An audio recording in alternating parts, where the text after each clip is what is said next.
अनंतकोटि ब्रह्मांड नायक राजाधिराज सच्चिदानंद सद्गुरु श्री ब्रह्म चैतन्य महाराज की जय। श्री राम समर्थ। 21 अगस्त।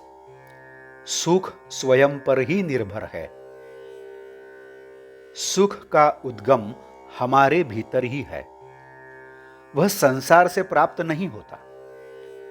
मनुष्य संसार से सुख प्राप्त करने का प्रयत्न करता है, किंतु वह उसे नहीं मिलता।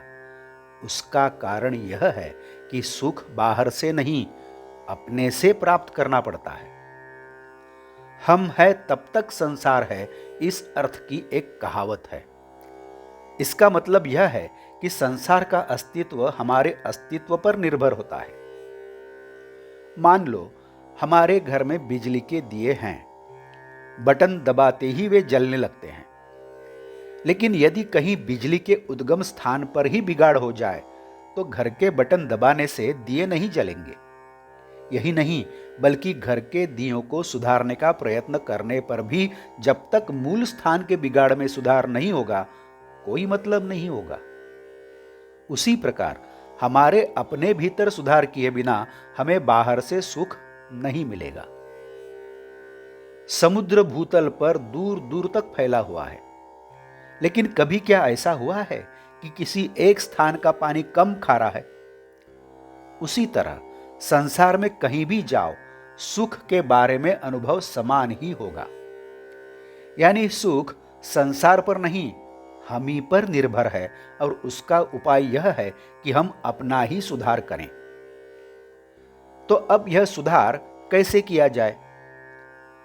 भगवान ने मनुष्य को भला बुरा समझने की बुद्धि दी है, जो अन्य प्राणियों को नहीं दी है। तो उस बुद्धि का पूरा पूरा उपयोग करके हम बुरी बातें करने से बचें और अच्छी बातें करने का प्रयत्न करें। बुरी बातों से बचना हर आदमी के लिए संभव है, क्योंकि उसमें कुछ न करना ही काम होता है, और वह काम कृति करने की अपेक्षा हमेशा आसान होता है। अच्छी बातें सभी कर पाएंगे ऐसा नहीं। सारांश: सुखी होने का उपाय यह है कि विचार पूर्वक बुरी बातें करने का टालें और अच्छी बातें अपनी शक्ति के अनुसार करते रहें, और यह सब करते समय हमेशा भगवान का चिंतन करें। ऐसा करने से ही सुख प्राप्त होगा। संसार से सुख प्राप्त होगा, यह कल्पना ही गलत है। तेरा तेरे पास ही है, लेकिन तू अपनी जगह भूल गया है, क्योंकि हम जब खुद संसार की इच्छा के अनुसार नहीं बरतते या भगवान की इच्छा के अनुसार नहीं बरतते, तो संसार हमारी इच्छा के अनुसार बरते, ऐसा हम क्यों सोचें? गीता में भगवान ने कहा है कि मन मैं ही हूं। इसका मतलब यह है कि भगवान के बिना मन की तैयारी नहीं हो सकती। अतः हम भगवान को दृढ़ता से पकड़ रखें और संतोष से रहें।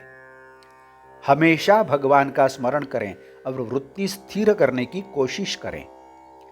वृत्ति स्थिर होने पर उसके बाद संतोष होता ही है। आज का बोध वचन: हमारी जरूरत की चीजें देने पर भगवान की सच्ची कृपा नहीं होती। जैसी परिस्थिति है उसी में हमारा संतोष निरंतर बना रहे, यह उसकी सच्ची कृपा होती है। जानकी जीवन स्मरण जय जय राम। नमस्कार। यदि आप इस चैनल के लिए नए हैं तो कृपया सब्सक्राइब करिए, इस चैनल को लाइक करिए, शेयर करिए, कमेंट्स दें, बेल आइकन दबाना मत भूलिए। धन्यवाद।